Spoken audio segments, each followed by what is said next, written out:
So our next topic is Kohlrausch law. तो Kohlrausch law ने strong electrolyte के लिए अपना एक लॉ दिया था, जिसके अकॉर्डिंग जो आयंस हैं, जो हमारा आयनिक कंपाउंड है, वो अपने आयंस में डिसोशिएट होता है. तो किसी भी स्ट्रॉन्ग इलेक्ट्रोलाइट की जो लिमिटिंग मोलर कंडक्टिविटी होती है वो उसके आयंस के सम के इक्वल होती है. जस्ट फॉर एग्जांपल, अगर कोई आयनिक कंपाउंड है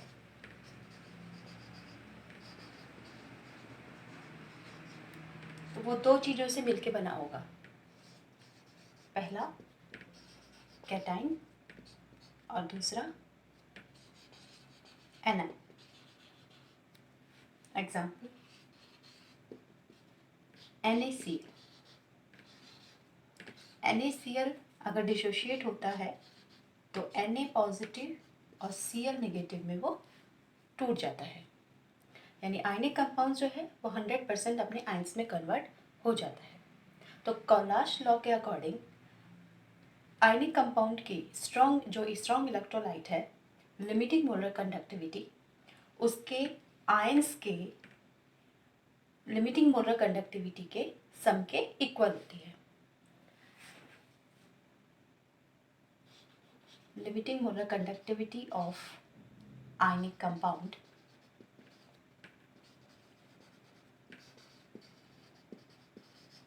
is equal to limiting molar conductivity of cation plus limiting molar conductivity of anion. यही क्या है? कोलाश लॉ है. For example,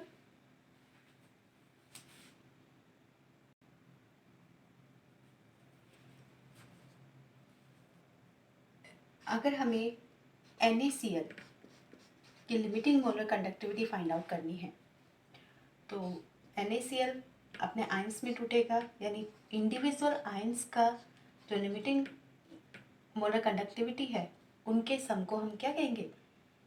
total molar conductivity of NaCl. यानी lambda m NaCl it gives lambda naught Na plus lambda naught Cl. ऐसे ही हम दूसरा example लेते हैं. Limiting molar conductivity of BaCl2. अब हम जानते हैं BaCl2 को अगर डिसोशिएट करेंगे तो Ba पॉजिटिव और 2Cl नेगेटिव हमें मिलेगा. तो इसी तरह इसके लिमिटिंग मोलर कंडक्टिविटी का भी क्या होगा? बाइफर्केशन होगा. यानी limiting molar conductivity of Ba2 positive plus limiting molar conductivity of Cl negative. लेकिन हमें ध्यान रखना है Cl के कितने आयंस हैं यहाँ पर? 2 आयंस. तो जितने आयंस हमको मिलेंगे, जितने फ्री आयंस हमको मिलेंगे उतने ही यहाँ पर क्या कर दिए जाएंगे? मल्टीप्लाई कर दिए जाएंगे. तो ये इसके लिए BaCl2 के लिए कोलाश लॉ अप्लाई किया गया है. एक और एग्जांपल लेते हैं. Limiting molar conductivity of Na2SO4 is,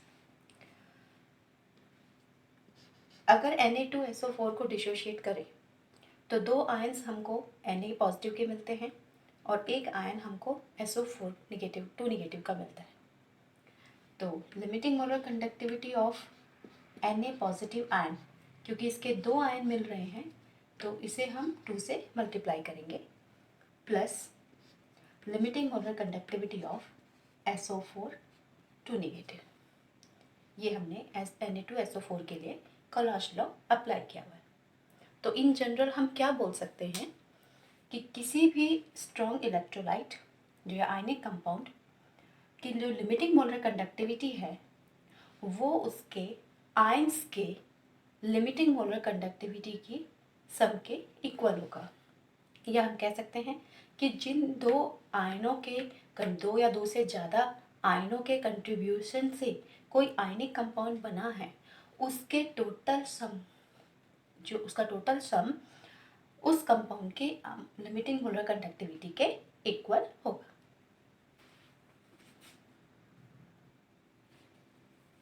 So we can say at infinite dilution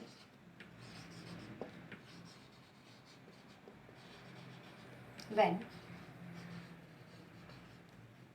dissociation of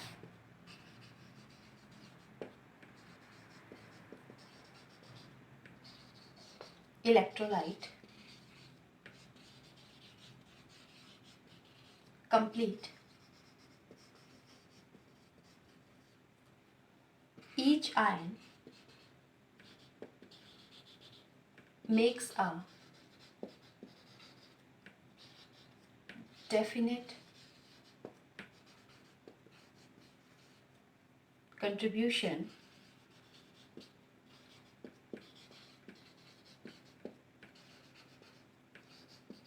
to the molar conductivity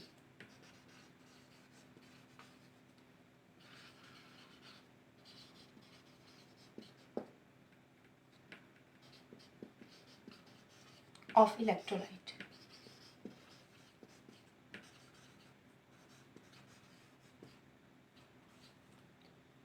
Irrespective of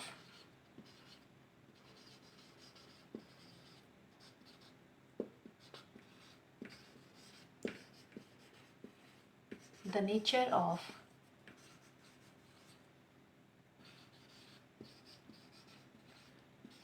other ion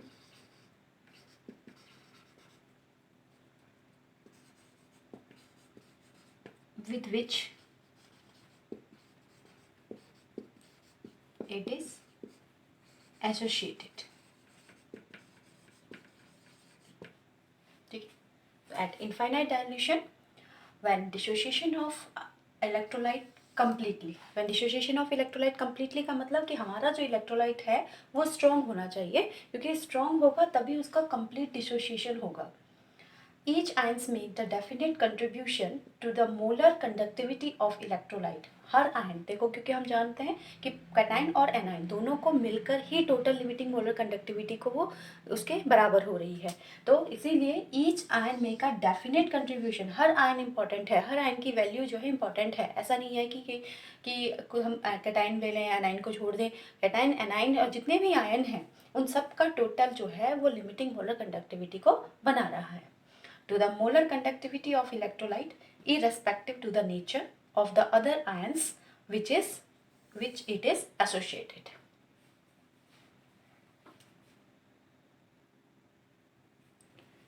Now application of Cauchy's law. अभी हमने देखा कॉलाश लॉ की हेल्प से हम strong electrolyte की limiting molar conductivity find out कर सकते हैं उसके आयंस की लिमिटिंग मोलर कंडक्टिविटी को जोड़ करके. ठीक है, लेकिन इस मेथड से सिर्फ स्ट्रॉन्ग इलेक्ट्रोलाइट की कंडक्टिविटी फाइंड आउट की जा सकती है. वीक इलेक्ट्रोलाइट की कंडक्टिविटी इस मेथड से फाइंड आउट नहीं की जा सकती. उसके लिए हम कॉलाश लॉ को अप्लाई करेंगे, लेकिन उस मेथड से नहीं, कुछ अलग मेथड से. ठीक है, तो हम देखते हैं कि एप्लीकेशन क्या क्या होंगी कॉलाश लॉ की. तो एप्लीकेशन ऑफ कॉलाश लॉ में जो हमारी फर्स्ट एप्लीकेशन है वो यही है कि how can we calculate the limiting molar conductivity of weak electrolyte by the help of Cauchy's law. ठीक है, calculation of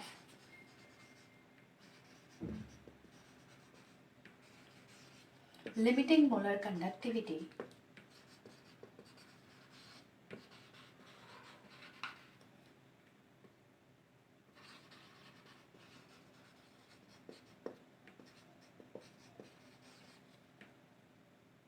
of weak electrolyte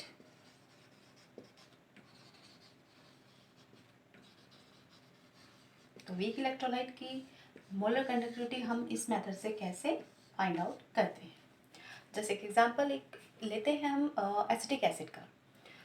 acetic acid जानते हैं बच्चों, CH3COOH एक वीक इलेक्ट्रोलाइट है जिसका कंप्लीट डिसोसिएशन नहीं होता है. यानी डिसोसिएशन तो होगा लेकिन पूरी तरह से नहीं. यानी CH3COO जो है अपने आयंस में तो टूटेगा लेकिन 100% नहीं, बल्कि कुछ रेशियो जो है उसका अनडिसोशिएटेड रह जाएगा.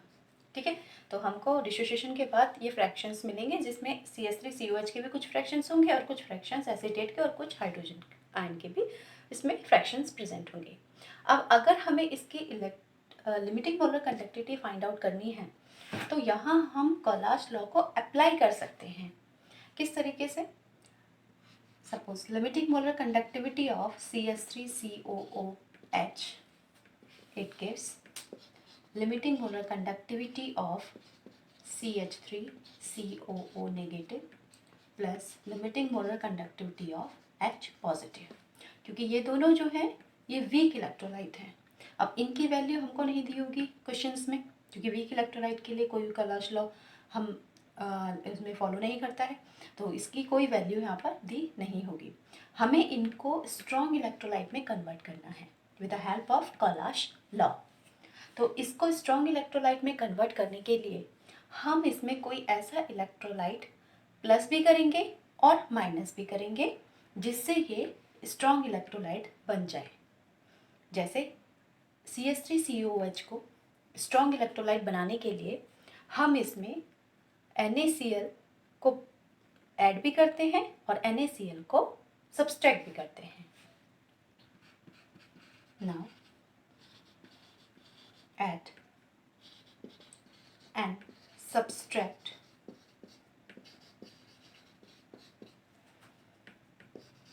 lambda Na positive and lambda naught Cl negative to the right side.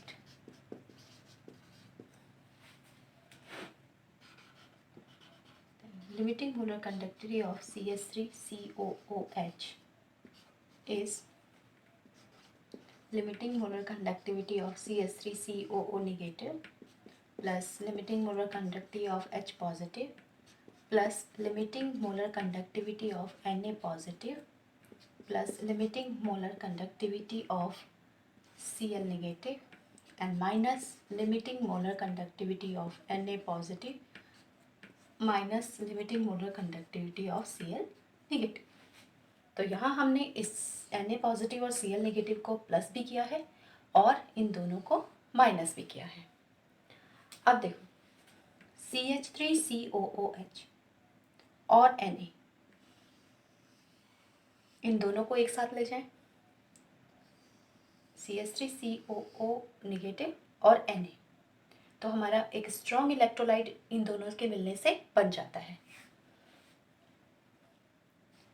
यानी C0CH3COO सोडियम एसिटेट जो एक स्ट्रॉन्ग इलेक्ट्रोलाइट है, plus H positive and Cl negative, दो आयंस ये हैं जिनको मिलने पर स्ट्रॉन्ग इलेक्ट्रोलाइट जो है वो बन जा रहा है, plus limiting molar conductivity of HCl। तीसरा Na पॉजिटिव Cl नेगेटिव, क्योंकि ये माइनस के हैं दोनों, तो ये दोनों आपस में जुड़ जाएंगे और NaCl फॉर्म करेंगे, तो माइनस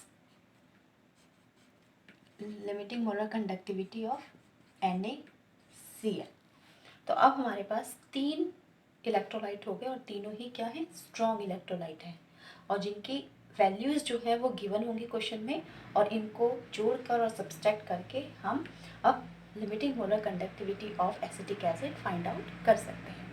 तो finally limiting molar conductivity of CH3COOH किसके इक्वल हुई, limiting molar conductivity of CH3COO plus limiting molar conductivity of HCl and minus limiting molar conductivity of NaCl। इस कलाश लॉ की हेल्प से हम ये स्ट्रॉन्ग इलेक्ट्रोलाइट की लिमिटिंग मोलर कंडक्टिविटीज़ को put up करके जो हमारा वीक इलेक्ट्रोलाइट था यानी एसिटिक एसिड, इसकी limiting molar conductivity find out कर सकते हैं। तो ये हमारी फर्स्ट एप्लीकेशन थी कलाश लॉ की।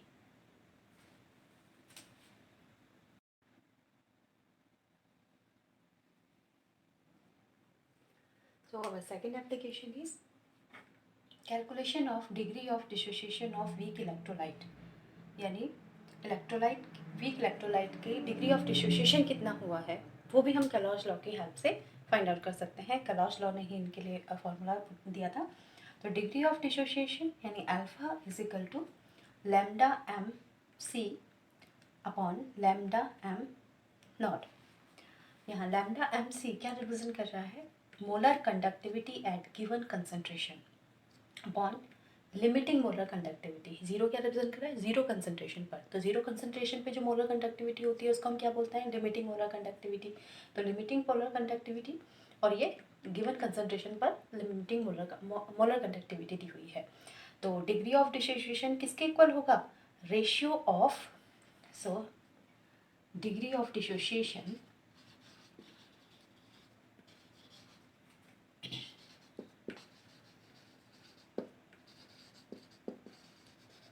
is equal to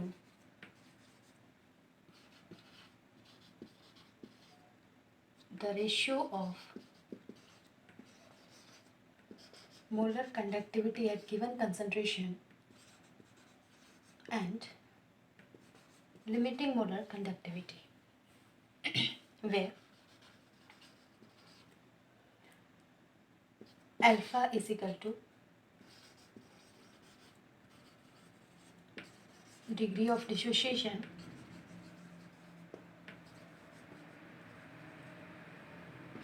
lambda mc is equal to molar conductivity at any concentration. Lambda m0 is equal to limiting molar conductivity. तो इस फॉर्मूले की हेल्प से हम किसी भी वीक इलेक्ट्रोलाइट की degree of dissociation find out कर सकते हैं.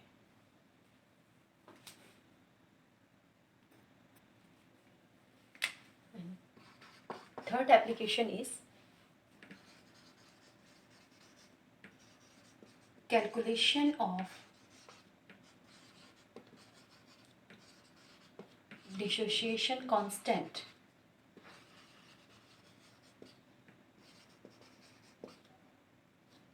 of weak electrolyte.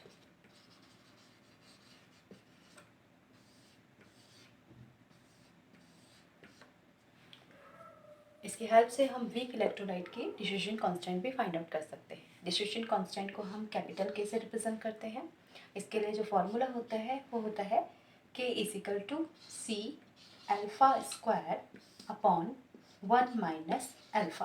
अल्फा अभी हमने देखा था लास्ट एप्लीकेशन में कि alpha is equal to degree of dissociation है, जो किसके इक्वल होता है? Ratio of molar conductivity at given concentration upon limiting molar conductivity के. तो डिग्री ऑफ डिसोसिएशन हम वहाँ से निकाल लेंगे, यानी अल्फ़ा हम उस फॉर्मूले से फाइंड आउट करेंगे. कंसंट्रेशन आपको दिया होगा या इसके लिए कोई डाटाज दिए होंगे, तो इन फॉर्मूले की हेल्प से हम डिसोसिएशन कांस्टेंट फाइंड आउट कर सकते हैं. तो इस फॉर्मूले में K is equal to dissociation constant दिया हुआ है,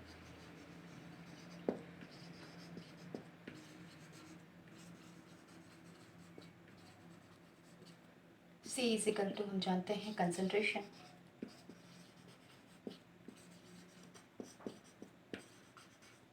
and alpha is equal to degree of dissociation, जो किसके बराबर होता है? Alpha is equal to molar conductivity at given concentration upon limiting molar conductivity.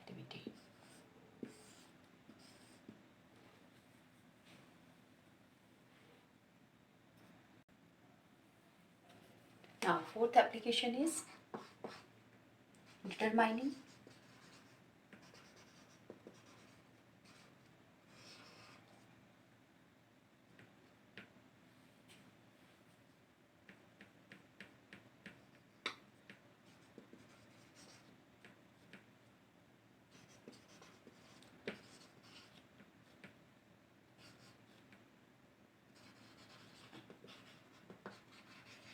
solubility of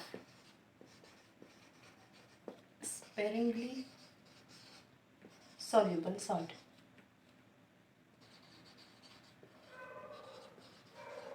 sparingly soluble salt मतलब बहुत जो हल्के से ही डिसॉल्युबल होते हैं, बहुत ज़्यादा सॉल्युबल नहीं है। और बहुत ज़्यादा सॉल्युबल नहीं है इसका मतलब है वो जल्दी से डिसोशिएट नहीं हो पा रहे हैं, तो हल्का डिसोशिएशन है इसलिए स्पेरिंगली सॉल्युबल है। तो ऐसे जो हमारे इलेक्ट्रोलाइट है, ऐसे सॉल्ट जो हैं उनकी सॉल्युबिलिटी फाइंड आउट करने में भी हम इसका यूज़ करते हैं। तो किस फॉर्मूले से हम फाइंड आउट करेंगे? हमने एक रिलेशन देखा था मोलर कंडक्टिविटी एंड कंसंट्रेशन या कंडक्टिविटी के बीच में। Molar conductivity is equal to kappa into 1000 upon C, जहाँ सी क्या है? कंसंट्रेशन, और कंसंट्रेशन को हम किस में लेते हैं? Molarity. Molarity lambda M is equal to kappa into 1000 upon molarity. और मोलैरिटी जितनी ज़्यादा होगी उस सॉल्ट की सॉल्युबिलिटी उतनी ही ज़्यादा होगी। तो हम यहाँ क्या लिख सकते हैं? We can also write here solubility. So solubility is equal to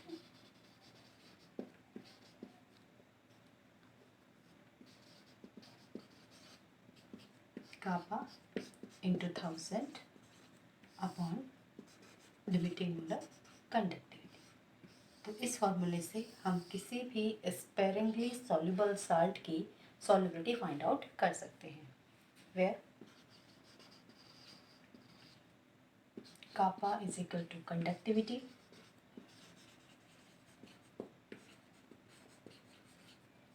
lambda m naught is equal to molar conductivity.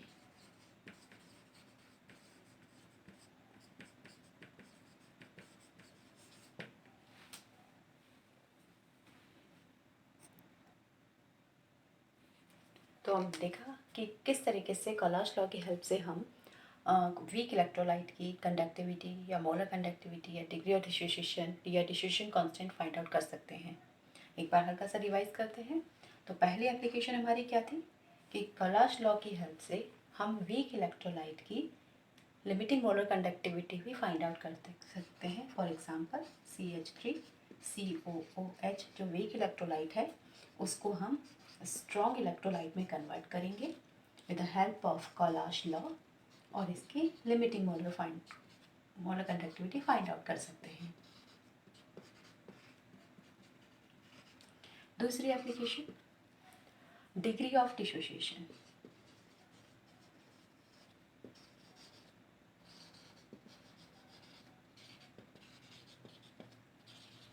Week electrolyte के लिए हम डिग्री ऑफ डिसोसिएशन भी फाइंड आउट कर सकते हैं with the help of alpha is equal to limiting molar conductivity at given concentration upon limiting molar conductivity at zero concentration.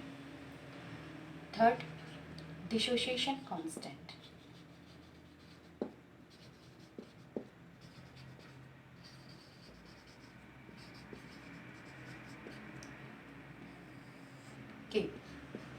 K is equal to C alpha square upon 1 minus alpha.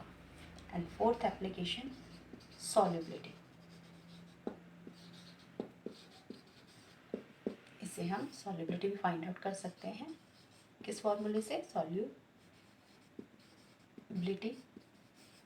is equal to kappa into 1000 upon limiting molar conductivity. तो ये चार application हमने देखी अभी जिससे कॉलाश law की help से हम ये फाइंड आउट कर सकते हैं। First, limiting molar conductivity of weak electrolyte. Second, degree of dissociation. Third, dissociation constant. Fourth, solubility of weak electrolytes.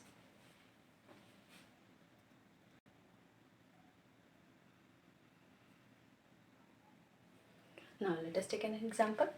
The value of limiting molar conductivity of Al2SO4 whole thrice is 858 Simon centimeter mole inverse.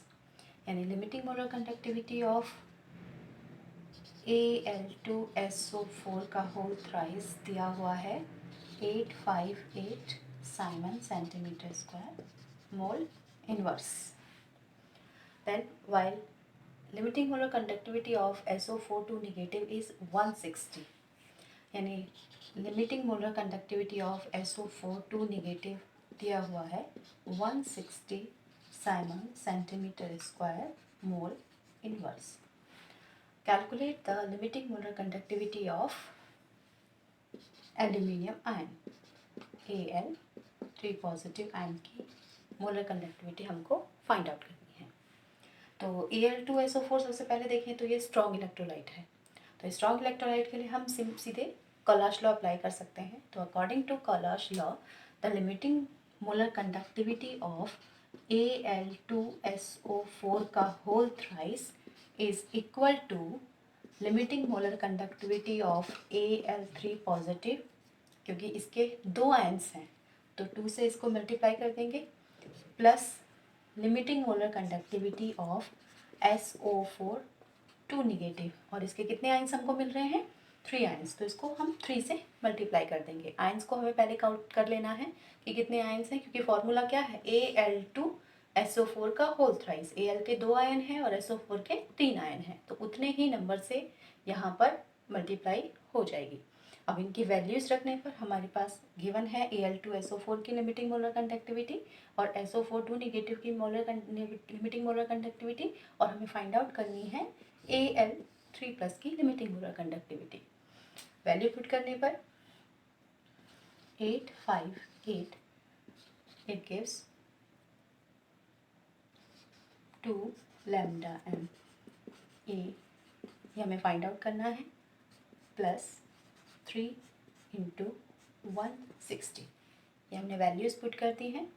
अब हम Al के लिए solve करेंगे।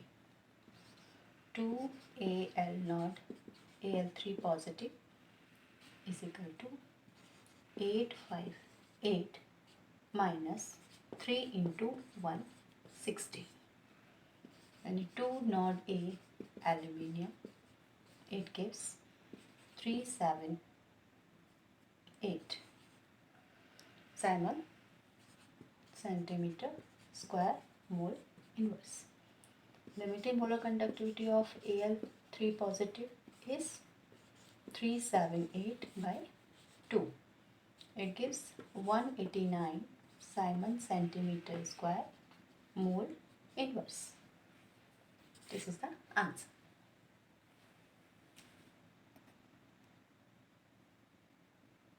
एक और example लेते हैं। The molar conductivity of 0.025 m methanoic acid is 46.1 Simon centimetre square mole inverse. Calculate its degree of dissociation. Degree of dissociation मतलब हमें क्या निकालना है, पहली चीज़ निकालनी है अल्फा, एंड डिसोसिएशन कांस्टेंट मतलब के। तो 2 चीज़ हमें यहाँ फाइंड आउट करनी है, degree of dissociation and dissociation constant, जो अभी हमने एप्लीकेशन में देखा था, जो उनके फॉर्मूले हमने देखे थे, वो हमको यहाँ पर अप्लाई करने हैं। गिवन क्या क्या है, limiting molar conductivity of H is 349.65 siemens centimetre square mole inverse, and limiting molar conductivity of methanoate acid ion is 54.65 siemens centimetre square mole inverse. ये वैल्यूज़ हमें गिवन है।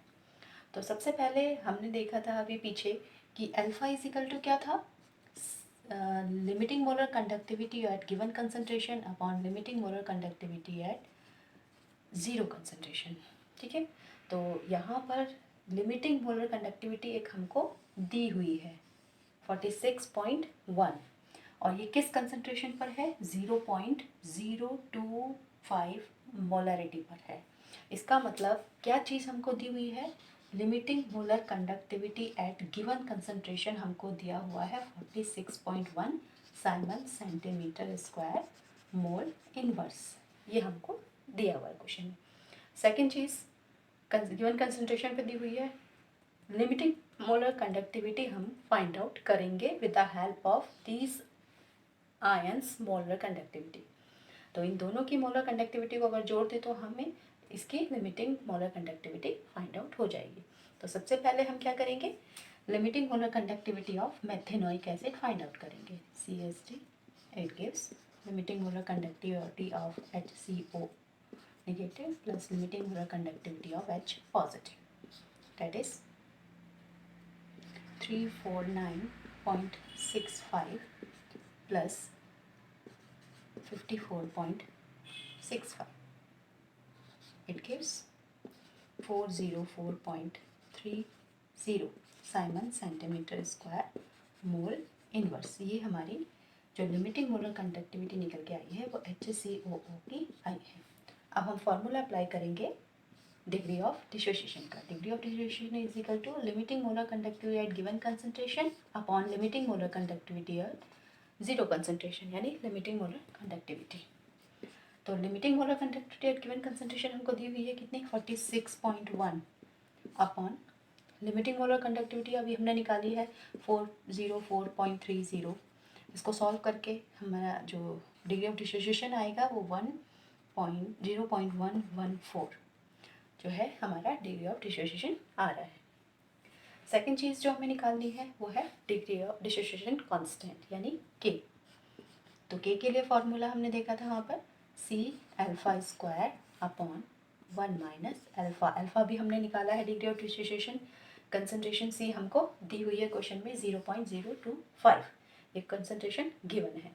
तो ये वैल्यू पुट करेंगे यानी 0.025 इंटू 0.114 का होल स्क्वायर अपॉन 1 माइनस 0.114, ये हमारी डिसोसिएशन कांस्टेंट होगा।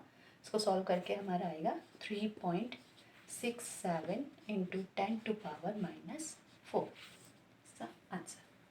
तो डिग्री ऑफ डिसोसिएशन हमारा कितना निकल के आया है 0.114 और डिसोसिएशन कांस्टेंट कितना निकल के आया है 3.67 इंटू 10⁻⁻⁴।